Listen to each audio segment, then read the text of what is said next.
Hello, कैसे हैं आप सब। आज का जो मेरा टॉपिक है वो है हिंदी वर्णमाला, जो यूपी टेट का फेवरेट टॉपिक है और यूपी टेट के अलावा जो अदर राज्य में टेट होते हैं उसके लिए भी काफ़ी इम्पॉर्टेंट है, ठीक है। और ये मैंने वीडियो इसलिए बनाया कि क्योंकि मेरा ये पर्सनल एक्सपीरियंस है। पेपर के एक्चुअली होता क्या है कि जब पेपर पास में आता है तो हम बिल्कुल घबरा जाते हैं कि हम पीवाईक्यू नहीं किए, ये क्लास नहीं की, वो क्लास नहीं किए। तो मैंने जो भी पीवाईक्यू आया था यूपी टेट हिंदी वर्णमाला का जो पूछा गया है, तो मैंने उसका बिल्कुल एक शॉर्ट नोट्स बना दिया है। आप क्या कीजिएगा, बिल्कुल इसको एक पॉकेट की तरह समझिएगा और पेपर के एक हफ्ते पहले, 10 दिन पहले, जो भी आपको लगे बिल्कुल रट लीजिएगा। अगर हिंदी वर्णमाला का कोई भी क्वेश्चन पूछा जाता है तो आई गारंटी कि इसमें से मिस नहीं होगा अगर आप रट के जाते हैं तो कितना भी आप पढ़ लिए हैं वो ठीक है, बहुत अच्छा है, लेकिन पेपर के एक हफ्ते पहले इसको रट लेना। जितना आपकी क्षमता होगी, 3 दिन पहले, 4 दिन पहले इसको रट लेना। इस चैप्टर से, बाकी जो चैप्टर मैं अपलोड करूँगी उस चैप्टर से अगर क्वेश्चन आएंगे तो वो आपका पूछा जाएगा, क्योंकि पीवाईक्यू जो उन्होंने पूछा है उसी के इर्द गिर्द वो पूछते हैं क्वेश्चन। ओके, टाइम को बर्बाद ना करते हुए हम अपना टॉपिक स्टार्ट करते हैं।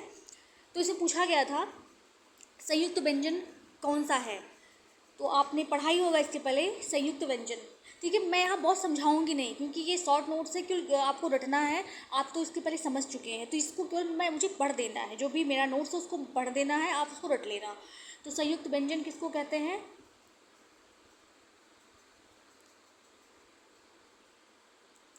संयुक्त व्यंजन है छा, त्रा, ज्ञा और श्रा, ठीक है। ये है संयुक्त व्यंजन, रट लेना। स्पर्श व्यंजन पूछ सकता है ना कि संयुक्त व्यंजन इसमें से कौन सा है, तो इसमें से कुछ और दे देगा, इसके अलावा कुछ का दे देगा, खा देगा, कुछ और दे देगा। स्पर्श व्यंजन कौन सा है? का से लेकर मा तक, का से लेकर मा तक। अगर आपको का खा गा गा आता होगा, नहीं आता है तो एक बार देख लो। का से लेकर मा तक स्पर्श व्यंजन है। इसके बाद देखते हैं, जब किसी स्वनिमिक की ध्वनि शब्द की वर्तनी के आधार पर बदलती है तो उसे भाषा की अर्थपूर्ण लघुत्तम इकाई कहते हैं।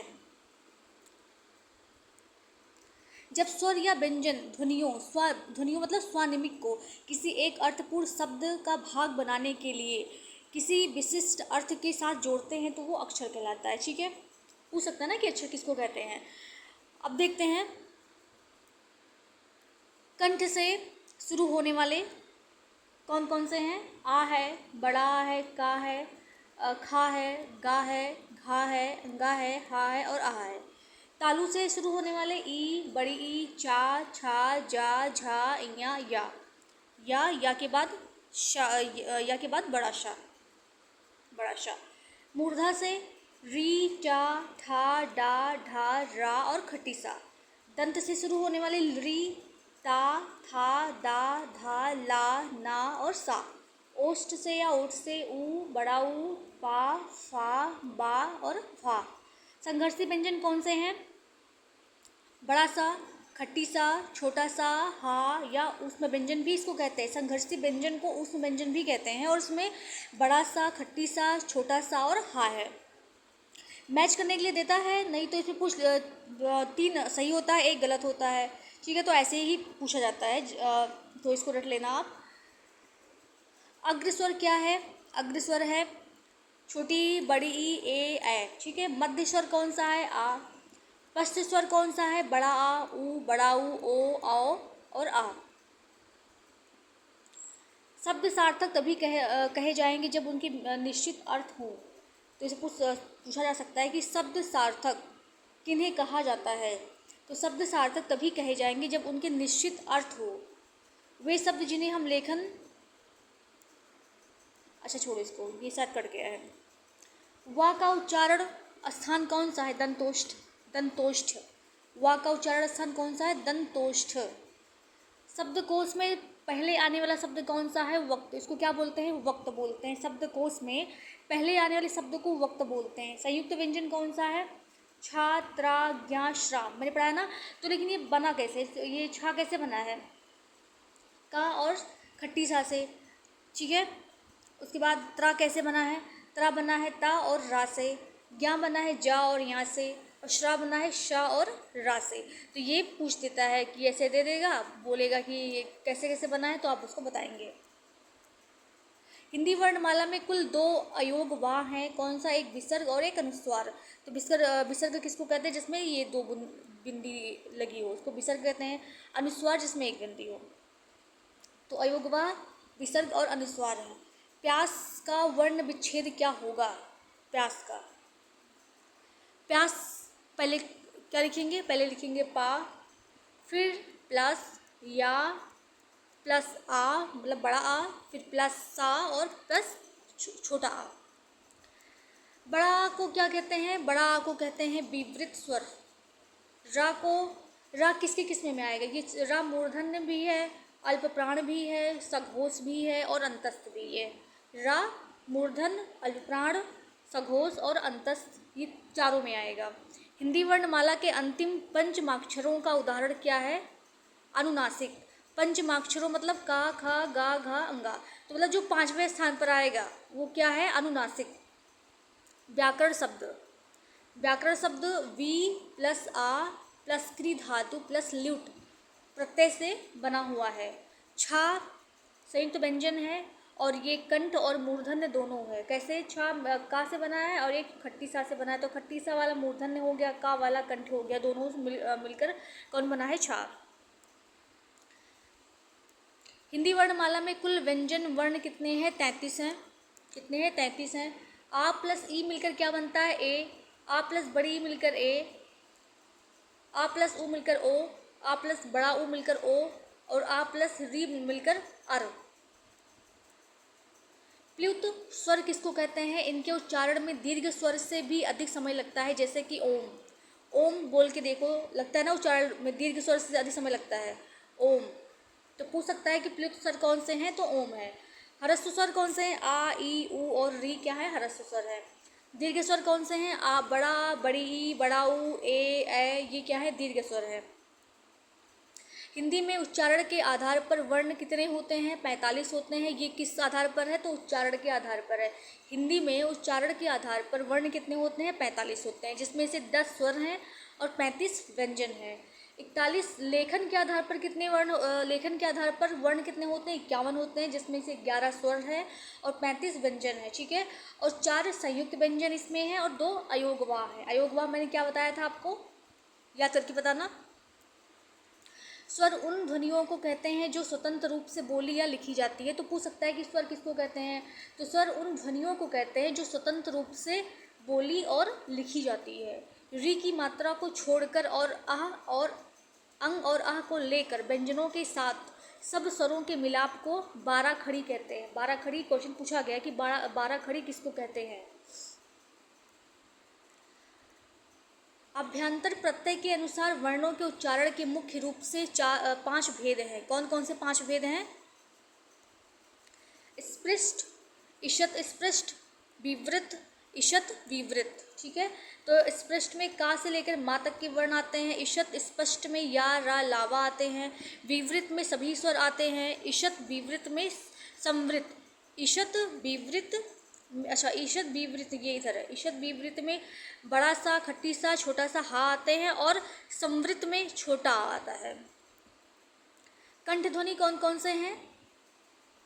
कंठ मतलब क्या होता है? गला होता है ना। कंठ ध्वनि से कौन कौन सी ध्वनि निकलती है? का है, खा है, गा है और घा है। युग्मक ध्वनि क्या है? जब एक ही ध्वनि का द्वित हो जाए तो वह युग्मक ध्वनि कहलाता है। जैसे कि कच्चा मतलब 2 बार आ जाए, कच्चा, चा 2 बार आ रहा है ना। सज्जन, जा 2 बार आ रहा है। अव्वल, दिल्ली, तो ये क्या है? युग्मक ध्वनि है। अर्धस्वर कौन से हैं? अर्धस्वर हैं या और वा। या और वा अर्धस्वर हैं। घोष स्वर कौन से हैं? माँ है। अघोष स्वर कौन से हैं? छोटा सा है। खा ध्वनि है तो स्पर्श, खा क्या है? स्पर्श व्यंजन भी है, कंठ ध्वनि भी है, अघोष भी है और महाप्राण भी है। खा, ये चारों है। का और री मिलकर क्री बनता है। ड़ा मिलकर क्या बनता है? मूर्धन्य और नासिका ध्वनि। संयुक्त व्यंजन कौन से हैं? छा, त्रा, ज्ञा, स्रा, ये मैंने पीछे पढ़ाया है। नासिका व्यंजन में 5वां वर्ण आता है, जैसे कि अंगा, इया, ना और मा। ये आप का खा जब पढ़ेंगे ना, 5वां जो आएगा वर्ण उसको क्या कहते हैं? नासिका व्यंजन कहते हैं। हिंदी वर्णमाला में कुल 33 व्यंजन वर्ण हैं तथा कुल 52 वर्ण हैं। ये पूछा जाएगा आपसे कि कितने हिंदी वर्णमाला में कुल कितने व्यंजन वर्ण हैं, तो 33 हैं और कुल वर्ण कितने हैं, 52 है। हिंदी वर्णमाला में कितने हैं, 52 क्या है, वर्ण हैं। स्वर कौन से हैं, 11 स्वर हैं, व्यंजन 33 हैं, संयुक्त व्यंजन 4 हैं, द्विगुण व्यंजन 2 हैं, अयोगवाह 2 है। सभी वर्ण व्याकरण सम्मत ढंग से और निश्चित क्रम में लिखना क्या कहलाता है, वर्णमाला कहलाता है। ज्ञा किससे मिलकर बना है, जा, और या से मिलकर क्या बना है, ज्ञा। ऊष्म व्यंजन कौन से हैं, बड़ा सा, खट्टी सा, छोटा सा, हा, ये ऊष्म व्यंजन है। अंत्यस्थ व्यंजन कौन से हैं, या, रा, ला, वा, ये क्या है, बस रट लेना क्योंकि आपने समझा तो होगा ना हिंदी, ये केवल रटने वाली चीज़ है। अंत्यस्थ व्यंजन या, रा, ला, वा, ये अंत्यस्थ व्यंजन है। स्पर्श व्यंजन कौन से हैं, का से लेकर मा तक स्पर्श व्यंजन है। नासिका व्यंजन कौन से हैं, ना, ड़ा, मतलब पांचवा जो आएगा वर्ण वो नासिका व्यंजन। का कंठ और अल्प प्राण ध्वनि देता है, का। चा तालव्य अल्प प्राण है, कौन, चा। उच्छिप्त व्यंजन कौन से हैं, अंगा और ढ़ा। पार्श्विक व्यंजन कौन से हैं, ला। लुंठित व्यंजन कौन से हैं, रा। अयोगवाह कौन से हैं, अह और अंग और अह, अयोगवाह। पठन में वर्ण संकेत क्या है, जो अर्थ बनाने की प्रक्रिया में सहायता करते हैं वो वर्ण संकेत है। हिंदी वर्णमाला में वर्णों की प्रथम, तीसरा, पांचवा व्यंजन ध्वनियों को प्राणत्व के आधार पर क्या कहते हैं, अल्प प्राण कहते हैं। कि कौन कौन सा प्रथम, तीसरा, पंचम व्यंजन ध्वनियों को प्राणत्व के आधार पर अल्प प्राण कहते हैं। तो उसके उदाहरण कौन से हैं, उदाहरण आप मेन है, उदाहरण रट के जाना। उदाहरण कौन से हैं, का है, गा है, अंगा है, चा है, वा है, पा है, या, र, ला। क्या है ये अल्प प्राण है। प्रत्येक वर्ण के प्रथम, तीसरा, पंचम व अंत्यस्थ व्यंजन क्या होते हैं, अल्प प्राण होते हैं। महाप्राण क्या है, महाप्राण हिंदी वर्णमाला के वर्णों में दूसरा, चौथा और ऊष्म व्यंजन क्या होते हैं, महाप्राण होते हैं। उदाहरण के लिए खा, गा, छा, छा, ठा, ढा, था, धा, पा, फा, भा, बड़ा सा, खट्टी सा, छोटा सा, हा, ये क्या है, ये महाप्राण है। प्रयत्न के आधार पर व्यंजन के भेद कितने होते हैं, अभ्यंतर प्रयत्न और बाह्य प्रयत्न। ग्रियर्सन के अनुसार भारत में कुल 544 बोलियां हैं। किसके अनुसार, ग्रियर्सन के अनुसार भारत में कुल 544 बोलियां हैं। भाषा की विशेषता देख लेते हैं। पूछा जाएगा कि भाषा की विशेषता में से कौन सा नहीं है, तो 3 सही होगा, 1 गलत होगा। तो भाषा की विशेषता क्या है, भाषा मानव की विशेषता है, ठीक है। भाषा वाचिक प्रतीकों की एक व्यवस्था है। भाषा अर्जित संपत्ति है। भाषा परिवर्तनशील और विकासशील है। भाषा सतत प्रवाहमयी है। मनुष्य एक से अधिक भाषा सीख सकता है, ये भी भाषा की विशेषता है। भाषा सामाजिक संपत्ति है, ठीक है। भाषा सर्वव्यापक है। भाषा संप्रेषण मूलतः वाचिक है। तो ये भाषा की विशेषता यहाँ पर रख लीजिएगा। हिंदी को आम बोलचाल की भाषा की महाभाषा कहा है किसने, जॉर्ज ग्रियर्सन ने। हिंदी को आम बोलचाल की महाभाषा किसने कहा है, जॉर्ज ग्रियर्सन ने। हिंदी भाषा का मानकीकरण करने वाली संस्था को केंद्रीय हिंदी निदेशालय कहा जाता है। स्थापना 1 मार्च 1960। संस्कृत ध्वनियों के वैज्ञानिक आधार पर वर्गीकृत देवनागरी वर्णमाला है। देवनागरी वर्णमाला है। हिंदी भाषा के मानकीकरण का सचेष्ट प्रयास सरस्वती पत्रिका में किया गया है और लिखे कौन है, महावीर प्रसाद द्विवेदी। संपादक और पुस्तकें, ठीक है, हो सकता है इसमें से पूछा जाए। तो कवि वचन सुधा किसने लिखा है, कवि वचन सुधा लिखे हैं भारतेंदु हरिश्चंद्र। आनंद कादम्बनी लिखे हैं बद्री नारायण चौधरी। सुदर्शन लिखे हैं देवकी नंदन खत्री। हिंदी प्रति बालकृष्ण भट्ट। ब्राह्मण पंडित प्रताप नारायण मिश्र। और प्रताप लिखे हैं गणेश शंकर विद्यार्थी। जो अनेक भाषा जानता हो उसको क्या बोलते हैं, बहुभाषी बोलते हैं। संकेत भाषा क्या है, व्याकरण के साथ एक स्वाभाविक भाषा क्या है, संकेत भाषा। बोली क्या है, सीमित क्षेत्रों में बोली जाने वाली भाषा को क्या कहते हैं, बोली कहते हैं। मॉरिशस एक देश है, तो इसके बारे में क्या है कि हिंदी भाषा का प्रयोग लिखने और बोलने में कहाँ किया जाता है, किस देश में किया जाता है, मॉरिशस में किया जाता है। अंग्रेजी भाषा क्या है, अंग्रेजी एक सहकार्यालयी भाषा है, कौन, अंग्रेजी भाषा। हिंदी भाषा की आदि जननी कौन सी है, संस्कृत। हिंदी भाषा का विकास क्रम देख लेते हैं। पहले संस्कृत, फिर पाली आई, फिर प्राकृत आई, फिर अपभ्रंश आई, फिर अवहट्ट आई, फिर हिंदी आई। तो इसका हिंदी भाषा का विकास क्रम है। तो ये आपको दे सकते हैं, पूछ सकते हैं क्रम लगाने के लिए। भाषा क्या है? भाषा व्यवस्थाओं की व्यवस्था है। भाषा क्या है? व्यवस्थाओं की व्यवस्था है भाषा। हिंदी की प्रमुख बोलियां कौन सी हैं? ब्रजभाषा, अवधी, कौरवी, भोजपुरी। हिंदी शब्द मूलतः फारसी भाषा का शब्द है। हिंदी शब्द ईरानियों द्वारा दिया गया है। तैमूर लंग के पोते सरफरुद्दीन यज़दी ने सन 1924 में अपने ग्रंथ जफरनामा में विदेशों में हिंदी भाषा के अर्थ में हिंदी शब्द का प्रथम प्रयोग किया। भाषा व्यवस्थाओं की व्याख्या है। भाषा से तात्पर्य क्या है? ध्वन्यात्मक शब्दों द्वारा विचार प्रकट करना भाषा है। राजस्थानी हिंदी में क्या क्या आते हैं? जयपुरी, मारवाड़ी, मेवाती और मालती। पहाड़ी हिंदी में क्या आता है? गढ़वाली और कुमायूनी। ब्राह्मी लिपि भी देवनागरी लिपि को ब्राह्मी लिपि भी कहा जाता है। तो देवनागरी लिपि में लिखी गई है, क्या क्या लिखी गई है देवनागरी लिपि में? तो मैथिली, हिंदी, संस्कृत, पाली, मराठी, नेपाली, ये देवनागरी लिपि में लिखी गई हैं और देवनागरी लिपि को ब्राह्मी लिपि भी कहा जाता है। देवनागरी लिपि को नागरी लिपि भी कहा जाता है, ठीक है। नागरी लिपि भी देवनागरी को कहा जाता है। हिंदी बोलियों में राजस्थानी बोली का साहित्य सबसे प्राचीन है। अनुच्छेद 351 में हिंदी के विकास के लिए निर्देश दिया गया है। हिंदी की मूल उत्पत्ति सौरसेनी से मानी जाती है। हिंदी को संविधान द्वारा राजभाषा का दर्जा दिया गया आर्टिकल 343 से लेकर 351 और भाग 17 में। राजभाषा का तात्पर्य क्या है? सरकारी कामकाज की भाषा, ठीक है। सभी सरकारी परियोजनों में प्रयोग होता है राजभाषा का। भाषा क्या है? भाषा प्रतीकात्मक है। भाषा की प्रकृति क्या होती है? प्रत्येक भाषा की अपनी अलग से एक संरचना होती है। भाषा संस्कृत और सभ्यता से जुड़ी होती है। ये भाषा की प्रकृति के अंतर्गत पढ़ रहे हैं। भाषा संश्लेषणात्मक और विश्लेषणात्मक की ओर जाती है, ठीक है। तो इसमें हो सकता है कि उलट दे आपको, विश्लेषणात्मक पहले कर दे, संश्लेषणात्मक बाद में कर दे। तो भाषा संश्लेषणात्मक से विश्लेषणात्मक की ओर जाती है। हिंदी में 18 बोलियाँ हैं। टोटल हिंदी में कितनी बोलियाँ हैं? 18 बोलियाँ हैं। तो पहली कौन सी है? पहली है सौरसेनी। सौरसेनी के अंतर्गत क्या आता है? पश्चिमी हिंदी। पश्चिमी हिंदी में ब्रज, बुंदेली और कौरवी।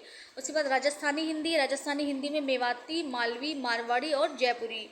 पहाड़ी हिंदी में कुमाऊनी और गढ़वाली। अर्धमागधी में पूर्वी हिंदी। पूर्वी हिंदी में अवधी, बघेली और छत्तीसगढ़ी। मागधी में क्या आता है? बिहारी हिंदी, जिसमें भोजपुरी, मगही और मैथिली। चित्रहार का वर्ण विच्छेद क्या है? चित्रहार का वर्ण विच्छेद है चा प्लस ई प्लस ता प्लस रा प्लस आ प्लस हा प्लस बड़ा आ प्लस रा प्लस आ। ये चित्रहार का वर्ण विच्छेद है। उसमें व्यंजन बड़ा सा, खट्टी सा, छोटा सा, हा। यहाँ किससे बना हुआ है? जा और या से। सभी वर्ण व्याकरण सम्मत ढंग से और निश्चित क्रम में लिखना क्या कहलाता है? वर्णमाला कहलाता है। अंगा और ढ़ा ध्वनियाँ, अच्छा ये शायद मैंने नहीं लिखा।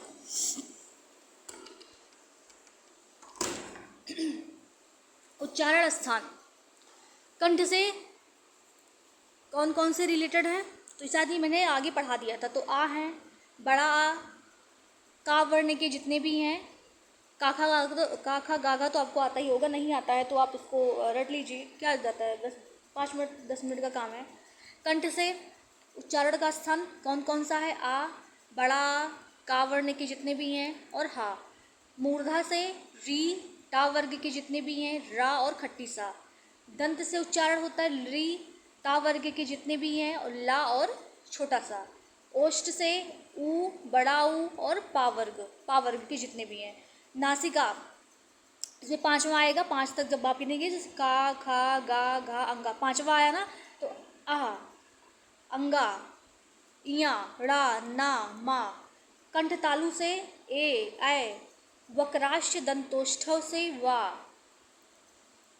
कंठोष्ठम से ओ, औ। भाषा में ध्वनि की सबसे छोटी सार्थक इकाई क्या है? स्वनिम। आ और ई मिलकर क्या बनता है?